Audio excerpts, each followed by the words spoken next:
बिस्मिल्लाहिर्रहमानिर्रहीम। We log के साथ जुनैद अंसारी आपकी खिदमत में हाजिर है। इस वक्त पूरे आज़ाद कश्मीर में शदीद टर्बुलेंस की कैफियत है। मीरपुर डिवीज़न में बिजली के हद से ज़्यादा बिलों के ख़िलाफ़ पहिया जाम हड़ताल, शटर डाउन हड़ताल और बहुत बड़ा प्रोसेशन होने जा रहा है। कहा यह जाता है कि ये 1981 की जो तहरीक एक चली थी, जिसमें सूफ़ी ज़मान मरहूम, अब्दुल खालिक अंसारी एडवोकेट मरहूम, बशीर तबस्सुम मरहूम और इन जैसे दीगर कैरेक्टरफुल लोग जो थे, उन्होंने अपना किरदार अदा किया था यहाँ के लोगों के हकूक़ के हवाले से। अब उस लेवल की जो तहरीक है, ये 2023 5 सितंबर को मीरपुर डिवीज़न में ऑब्ज़र्व की जाएगी।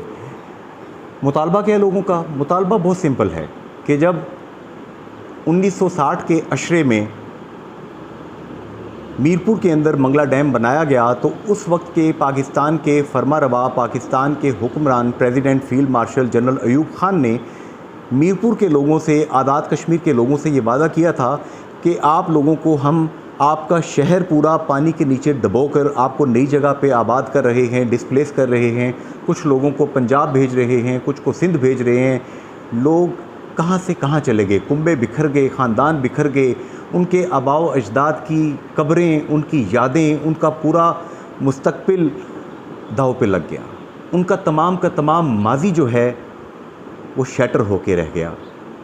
इंसान जिस जगह पर बचपन गुजारता है, जहाँ पे उसके माँ बाप होते हैं, वो यादें अनमोल होती हैं। उनको दुनियावी रुपए पैसे से आप कभी भी मेजर नहीं कर सकते, उसका मदावा आप नहीं कर सकते।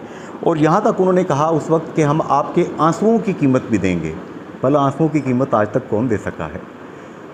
तो उस वक्त जनरल अयूब ख़ान साहब ने कहा था कि आज़ाद कश्मीर और मीरपुर के लोगों को जब तक ये मंगला डैम है, यहाँ पर बिजली मुफ्त दी जाएगी। जनरल अयूब ख़ान साहब इक़्तिदार से रुखसत हुए, अब मरहूम हैं, अल्लाह ताला उनका वो जहान अच्छा करे। ये बात मुझे साबिक़ चीफ़ जस्टिस आज़ाद जम्मू कश्मीर हाई कोर्ट, बुज़ुर्ग शख्सियत जनाब जस्टिस अब्दुल मजीद मलिक मरहूम ने बताई थी, वो इसके गवाह थे। ये वादा आज तक पूरा ना हो सका। और जब रेजिंग हुई तो उस वक्त जनरल मुशर्रफ साहब यहाँ पे पाकिस्तान में हुक्मरान थे, सदर थे। रेजिंग के वक्त भी ये बात की गई कि हम आपको लाइफ टाइम बिजली मुफ्त देते हैं। ये ज़ुबानी कलामी जो वादे थे, ये दस्तावेज़ की शक्ल में महफूज करना आज़ाद जम्मू कश्मीर की लीडरशिप, सियासी क़यादत का काम था। अगर इन्होंने ऐसा नहीं किया तो कसूर इनका है ना।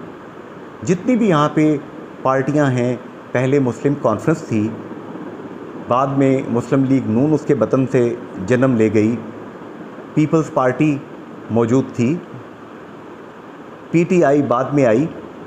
जितनी शख्सियात थीं, इन्होंने क्या किरदार अदा किया? इस वक्त मीरपुर डिवीज़न में और मुज़फ़्फ़राबाद डिवीज़न में, रावलाकोट डिवीज़न में जितनी भी ये तहरीक चल रही है, कोई भी सियासी जमात इसकी ऑनरशिप नहीं ले रही, लेकिन ये सबसे ज़्यादा मजबूत तहरीक है। और अब लोग कह रहे हैं कि आप मंगला डैम से गुज़िश्ता 60 सालों के दौरान जो बेनिफिट उठा रहे हैं, खरबों रुपए आपने यहाँ से कमाए हैं, हमें उनका हिसाब भी दीजिए। ये हमारी लैंड के ऊपर बना है, हमें इसका बेनिफिट मिलना चाहिए। मुझे जस्टिस अब्दुल मजीद मलिक साहब ने ही बताया था कि आज़ाद कश्मीर में रन ऑफ द रिवर के ऊपर जितनी बिजली पैदा हो सकती है, हो रही है। यहाँ पर लाइफ टाइम तमाम शहरियों को मुफ्त बिजली मुहैया करने के अलावा इतना वजीफ़ा मुहैया किया जा सकता है कि वो बैठ के फैमिलीज़ यहाँ पे अपनी लाइफ एंजॉय कर सकती हैं। वफा करने वालों के साथ जफा का ये सलूक नामुनासिब है। आज साबिक़ सदर वज़ीर आज़म आज़ाद कश्मीर सरदार याकूब ख़ान साहब मेरे मेहमान थे। रेडियो आज़ाद कश्मीर, रेडियो पाकिस्तान में हमारा program weekly podcast radio forum with Junaid Ansari and Raja Habibullah Khan, उसमें मैंने उनसे सवाल किया कि इस हवाले से वो क्या कहते हैं। तो उनका कहना था कि काश आज मैं अगर सदर और वज़ीर आज़म होता और पाकिस्तान में ज़रदारी साहब की, बिलावल साहब की या गिलानी साहब की या हत्ता कि नवाज़ शरीफ साहब की हुकूमत होती, तो मैं आज़ाद जम्मू कश्मीर के 400 मेगावाट उनसे मुफ्त हासिल कर लेता। मुर्तज़ा दुरानी जो कि साबिक़ मुशीर इत्तलात रहे हैं, उन्होंने एक ब्रेकिंग न्यूज़ दी कि आज़ाद कश्मीर में उन्होंने एक स्टोरी की थी, इन्वेस्टिगेटिव स्टोरी थी, इन्वेस्टिगेटिव जर्नलिज़म के ज़रिए उन्होंने इंकशाफ किया था कि आज़ाद कश्मीर में 2 अरब 64 करोड़ यूनिट जो हैं वो यहाँ पे हर साल सप्लाई होते हैं और महकमा बरक़ियात के करप्ट अमले के ताउन से करप्ट शहरी 1 अरब यूनिट चोरी कर लेते हैं। ये सारी बातें अवाम के गैज़ व गज़ब को दावत दे रही हैं। मैं जितनी बातें कर रहा हूँ रेफरेंस के साथ कर रहा हूँ। आज़ाद कश्मीर में हाइडल के ज़रिए जो बिजली पैदा होती है उसकी कास्ट ₹2.59 बताई जाती है। अवाम 40 रुपये 50 रुपये फ़ी यूनिट के हिसाब से इसकी कीमत क्यों दें, जबकि अवाम की ज़मीनों के ऊपर, कब्रों के ऊपर डैम बना, नीलम जहलम प्रोजेक्ट बना, यहाँ के वसाइल को इस्तेमाल किया जा रहा है और कोई भी एग्रीमेंट आज़ाद कश्मीर हुकूमत उसमें मौजूद नहीं है। क्यों? बरतानिया में 10 लाख से ज़ायद हमारे अहले मीरपुर के चौथी नस्ल बच्चे वहाँ पे मौजूद हैं। अब वो लोग यहाँ के सलूक से तंग आकर यहाँ आने को तैयार नहीं। वो सैर करने के लिए, हॉलीडेज़ करने के लिए तुर्की चले जाते हैं, स्पेन चले जाते हैं, जनूबी अफ्रीका चले जाते हैं, दुबई चले जाते हैं। और मेरे दोस्त चौधरी दिलपज़ीर साहब ऑफ ग्रेटर लंदन सदारती मुशीर हैं, वो कहते हैं अगर ज़्यादा नेक हों तो वो सऊदी अरब चले जाते हैं उम्रा करने के लिए। मुबशर लोन साहब हमारे दोस्त हैं, उनका भी यही कहना है कि हमारी नस्लों के लिए यहाँ के सियासतदानों ने, यहाँ की क़यादत ने आने का रास्ता नहीं छोड़ा। खुदारा कुछ सोचिए। ये बिल्स के ख़िलाफ़, नाजायज़ बिल्स के ख़िलाफ़, बिजली की कीमतों के ख़िलाफ़ आवाम जो फट पड़ी है, इसको हल्का मत लीजिए।